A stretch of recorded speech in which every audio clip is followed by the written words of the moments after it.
बिस्मिल्लाहिर्रहमानिर्रहीम अस्सलाम वालेकुम जनाब। स्टोरीज़ मैंने 3 शेयर करनी है और तीनों स्टोरीज़ एक से बढ़ के एक इम्पॉर्टेंट है।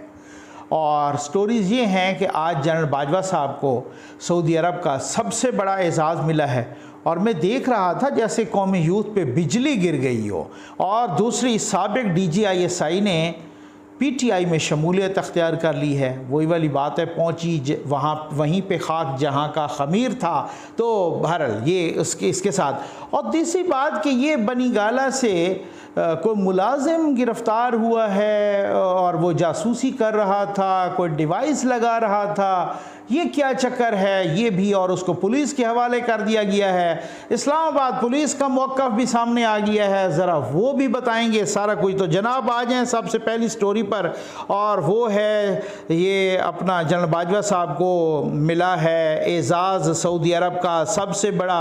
ये आपके सामने तस्वीर भी चल रही है और ये आपने देख लिया कि जी ये सबसे ये किंग अब्दुल अज़ीज़ अवार्ड है या किंग अब्दुल अज़ीज़ आर्डर या किंग अब्दुल अज़ीज़ मेडल। ये सबसे बड़ा सऊदी अरब का एजाज़ है। इस एजाज़ के मिलने की एक बहुत बड़ी सिंबॉलिक नहीं बल्कि बहुत बड़ी एक हकीकी इम्पॉर्टेंस भी है।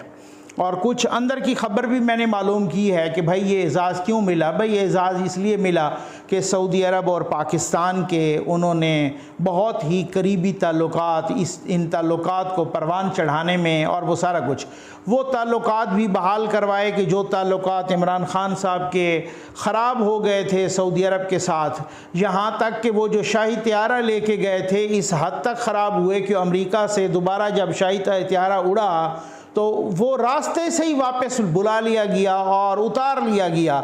इससे बड़ी बेइज्जती कोई नहीं हो सकती पाकिस्तान की। और मतलब उस वक़्त तो पाकिस्तान के प्राइम मिनिस्टर थे इमरान ख़ान साहब, और वो ज़ाहिर है उनकी ख़ान साहब की अपनी सियासी बसीरत कि चाइना को भी उन्होंने नाराज़ किया। यहाँ तक कि शहबाज शरीफ साहब के साथ खड़े होके जो चाइनीज़ इंजीनियर हैं वो कहते हैं कि जी पैसा भी आ गया था। ये आपने देखा होगा उसकी वीडियो भी, पैसा भी आ गया था, सब कुछ फिजिबिलिटी रिपोर्ट भी तैयार थी। ये अभी गवादर में उनको कहा, फिर भी पिछली हुकूमत ने इन प्रोजेक्ट्स को डिले किया। ये बाकायदा शिकवा किया। जब इमरान ख़ान साहब चाइना जा रहे थे वहाँ पर वो अपना विज़िट पर, तो मुराद सईद साहब को साथ ले जाने का कहा तो उन्होंने उनको वीज़ा नहीं दिया। उन्होंने कहा इनको नहीं आने देंगे क्योंकि इन्होंने हम पे इल्ज़ाम लगाया था कि चाइना ने किकबैक्स दिए हैं शहबाज शरीफ को, चाइना ने रिश्वत दी शहबाज शरीफ को और ये प्रोजेक्ट्स अपने जो है ना उन्होंने वो किए। इसी वजह से उन्होंने मुराद सईद को वीज़ा नहीं दिया था। ये हालात थे। और साथ अमेरिका के साथ भी बिगाड़, यानी माशाअल्लाह जिन्होंने अमेरिका से भी बिगाड़ ली, चाइना से भी बिगाड़ ली, सऊदिया से भी बिगाड़ ली, तुर्की से भी बिगाड़ ली, तमाम दुनिया से, इंटरनेशनल इंडिया से तो ऑलरेडी बिगड़ी और वो उनको मज़ीद ख़राब किया। और साथ अमेरिका से भी, मतलब एक पहले ही हमारे पास अनमोल हीरा आया कि जिन्होंने अमेरिका और चाइना दोनों से बिगाड़ी है। चीन से भी बिगाड़ी बैक वक्त। हमारा कभी भी ऐसा नहीं हुआ कि हमारे बैक वक्त ताल्लुकात चीन से भी 1947 से लेकर 2018 तक कि जब हमारे बैक वक्त ताल्लुकात चाइना से भी ख़राब हों और अमेरिका से भी ख़राब हों। माशाअल्लाह ऐसा सियासी विजन वाला लीडर आया था कि जिसने चीन के साथ भी बिगाड़ दी और अमेरिका के साथ भी बिगाड़ दी और सऊदिया के साथ भी बिगाड़ दी, सबके साथ बिगाड़ दी। पता नहीं वो किन के साथ रखना चाह रहे थे। तो जनाब ये मेडल मिला है और ये ताल्लुकात की मजबूती। और कौमी यूथ पे बिजली गिर रही है। मैं देख रहा हूँ यार जो कौमी यूथ को क्या तकलीफ़ हो रही है, उनकी तकलीफ़ बजा है। अब समझ तो गए होंगे, ठीक है ना, उनकी तकलीफ़ बजा है। जब ये शहबाज शरीफ साहब ने भी बड़ी मुबारकबाद दी उनको मेडल पे लेने पर, पाकिस्तान के आर्मी चीफ हैं भाई, हम भी मुबारकबाद देते हैं, इसमें ऐसी कौन सी बात है। कौमी यूथ को चाहिए वो भी मुबारकबाद दें जनरल बाजवा साहब को कि बाहर पाकिस्तान का नाम अच्छा हुआ है, सऊदिया का सबसे बड़ा एजाज़ आपके आर्मी चीफ को मिला है। तो वो आर्मी चीफ जिसकी आप माजी में बड़ी तारीफ़ें करते थे, बड़े डेमोक्रेटिक हैं, बड़े मुल्क दोस्त हैं, बड़े तहम्मुल मिजाज हैं, बड़े ये हैं वो है, अचानक उनको क्या हो गया है? उनको अब सऊदी अरब का सबसे बड़ा एजाज़ मिला है जनरल बाजवा साहब को। इस एजाज़ के साथ साथ बहुत सारी जो सूरत हाल अटैच है ना पाक सऊदी ताल्लुकात के साथ, इस हुकूमत के फर्दर आगे जाने के साथ बहुत सारी चीज़ें हैं ना, ये तो बताता रहूँगा। आ जाए जनाब दूसरी स्टोरी पर, बड़ी कलाकेदार स्टोरी है। साबिक DGI जनाब जनरल ज़हीरुल इस्लाम साहब ने आखिर PTI ज्वाइन कर ली है। मैं ये क्यों कह रहा हूँ, वो बाकायदा कंपेन चला रहे हैं PTI के कैंडिडेट PP7 के जो ज़िमनी इंतखाबात के, ये तस्वीरें गवाही दे रही हैं कि जनरल ज़हीरुल इस्लाम साहब माशाअल्लाह वो बाकायदा PTI के, उनके घर में मीटिंग्स हो रही हैं, वो PTI के कैंडिडेट की हिमायत का ऐलान किया उन्होंने, वो तकरीर ये कर रहे हैं, साथ आप देख लें, और PTI के कैंडिडेट की हिमायत का, और वो उन्होंने वो भी जिस तरीके से PTI ज्वाइन की है। अब वो बहुत सारे सहाफ़ी सवाल कर रहे हैं कि जी बाकायदा ज्वाइन कर ली है ना ये, लेकिन मेरे लिए कोई इतनी अचंभे की बात है नहीं। अब तो वही बात है ना, बिल्ली बिल्कुल ही थैले से बाहर आ गई। मेरे लिए अचंभे की इसलिए बात नहीं है कि ये जब DGI भी थे उस वक़्त से भी ये सियासी थे, ये कभी गैर सियासी रहे ही नहीं हैं। आपको अच्छी तरह से मालूम है ये वही ज़हीरुल इस्लाम साहब हैं। जब कोई गैर सियासी होता है, आज के DG साहब जो DGI हैं जनरल नदीम अंजुम साहब, उनकी तारीफ सारे क्यों करते हैं?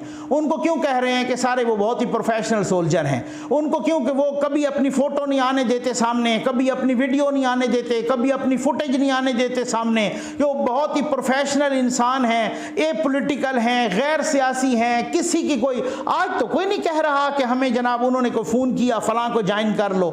ये कल तक की बात थी। परवेज़ इलाही साहब, जिनको इमरान खान साहब ने पंजाब का सबसे बड़ा डाकू कहा, वो एक इंटरव्यू में कह रहे थे कि मुझे पेशावर वाले साहब की तरफ से फ़ोनें आ रही। वो पेशावर वाले साहब जब इधर यहाँ पर थे तो उस वक्त भी हर बंदा कह रहा था कि जी हमें तो ये जो है ना इस तरीके से आप देखें कि फ़लाँ को फ़ोन कर रहे हैं और उसको।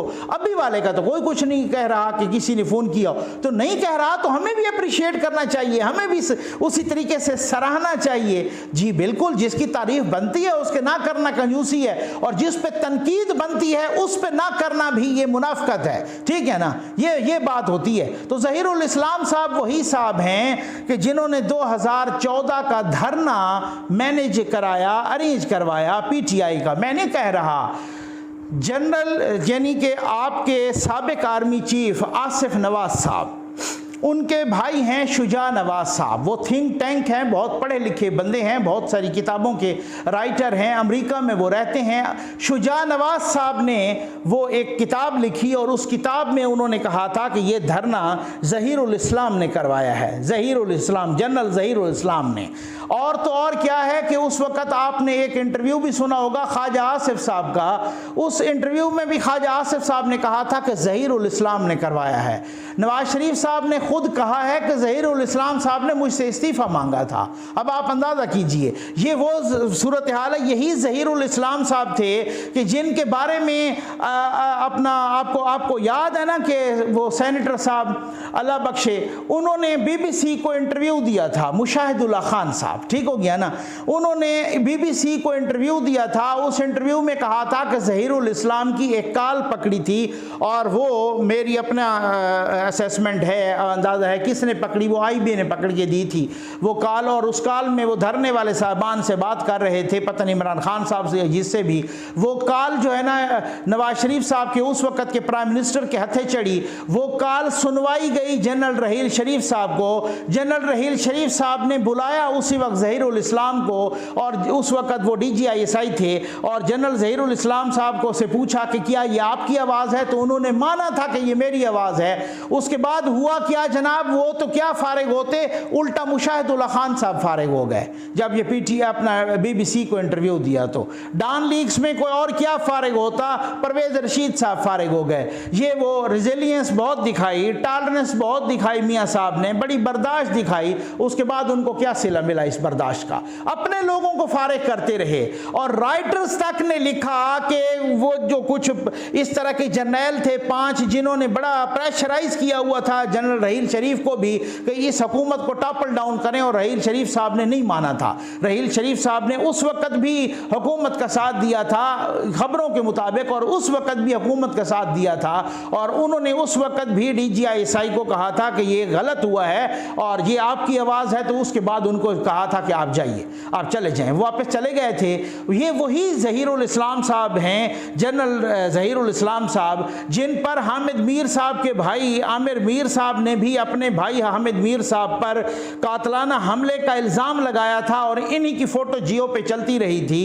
इन्हीं पर इल्ज़ाम है कि उन्होंने ही धरना अरेंज करवाया था, और ये उन्हीं पर ही इल्ज़ाम है, ये वही जनरल ज़हीरुल इस्लाम साहब के जिन्होंने लंदन प्लान को ही एग्जीक्यूट किया था, और लंदन प्लान बनाया था, और तहरुल कादरी और इमरान खान की मुलाकातें करवाई थी, और लंदन में प्लान बना था, और इसके बाद वो धरना और 126 दिन का धरना किस तरीके से।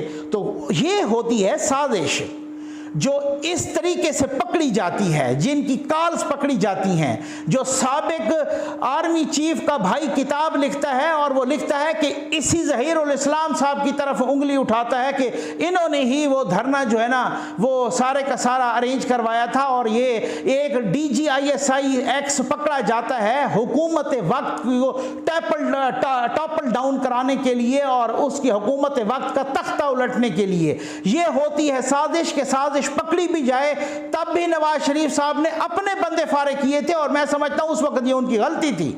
अपने बंदे फारे किए थे, ये बर्दाश्त दिखाई थी कि जब साजिश यूं आपके सामने प्लेट में रख के सामने आ जाए कि ये साजिशी बैठा है आपके साथ, जो आपके अंडर आता है। वही ज़हीरुल इस्लाम ने आज जनाब बाकायदा तौर पे कैसे शमूलियत अख्तियार की, ये आप सूरत हाल होती है। पहुंची वहीं पे खाक जहां का खमीर था, ठीक हो गया ना, ये वहीं पे पहुंच गए जनाब। अब आएगा मजा कि अब अगला इलेक्शन इन्हीं के टिकट पे लड़ें, अब इलेक्ट होके आए, जी बिस्मिल्लाह, फिर आपका राइट है, फिर पता लगता है आप कितने किस पानी में हैं, कैसे इलेक्ट होके आते हैं, ठीक है ना। अच्छा, अब उसके बाद जनाब आ जाएं कि ये बनी गाला से वो मुलाजिम कौन पकड़ा, और कहा गया कि जनाब वो मुलाजिम को पकड़ा गया। कल परसों से जनाब वो शहबाज गिल साहब भी छलांगे मार के फितना और टैक्स चोर और ब्लैक मेलर और चोर TV ARY पर वो बड़ी बड़ी जनाब भड़के मार रहा है। और ARY के रिपोर्टर ने कहा है जी एक मुलाजिम पकड़ा गया है जनाब, बड़ी कोई क़यामत आ गई है, और वो पता नहीं वो बगिंग डिवाइस लगा रहा था। और ये साथ आप जो है ना ये ज़रा सुन भी लें कि वो क्या कह रहे हैं कि जी उनको हवाले किया जा रहा है, और ये बगिंग डिवाइस लगा रहा था, और पुलिस के, फिर उसके बाद मैं पुलिस का मौक़िफ़ भी देता हूं कि ये क्या है, और शहबाज गाली साहब का भी मैं मौक़िफ़ देता हूं कि वो क्या कह रहे थे। ये आप पहले ये इस वक्त यहाँ इमरान खान की रहायशगाह से इनको रवाना किया जा रहा है, आप देख सकते हैं।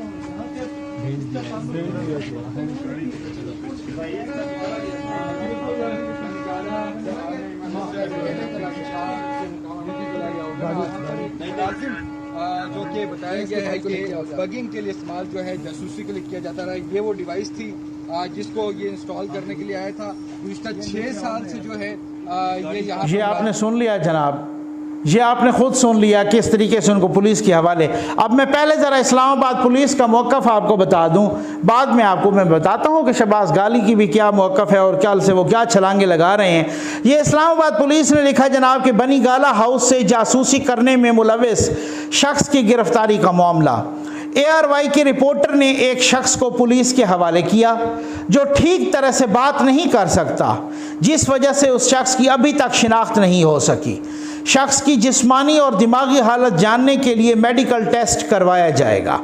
इतलात के मुताबिक शख्स को कल से बनी गाला हाउस में गिरफ्तार रखा गया था।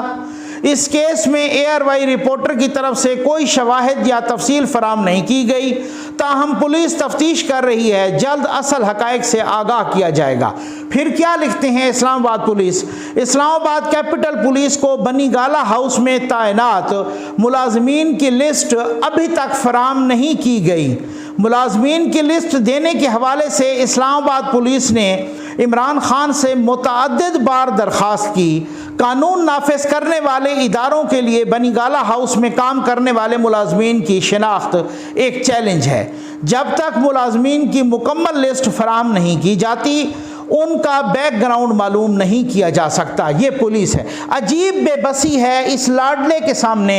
सारे इदारे बेबस हैं, फौज भी बेबस है और पता नहीं वो क्यों बेबस है, हुकूमत भी बेबस है, रियासत भी बेबस है, घुटने टेक के खड़ी है। अगर वो इतना शराफत का को मुजाहरा किया जाता और ये सारे इदारे और सारी रियासत और सारी हुकूमत बिल्कुल अच्छे बच्चे और बिल्कुल नेक परवीन बन के और हाजी नमाजी बन जाते, तो फिर कल परसों ये अरसलान खान भी अगवा ना होता कराची से, फिर बाकी भी इसी तरीके से उसी तरह से शराफत का लिबादा उड़ा जाता।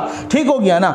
मैंने तो पहले कहा है, मैं बहुत सारे उसमें हक में होता हूं, तारीफ भी करता हूं, लेकिन इसके सामने क्यों बेबस हैं आप कि जो किसी गूंगे को पकड़ के जनाब हवाले कर दिया।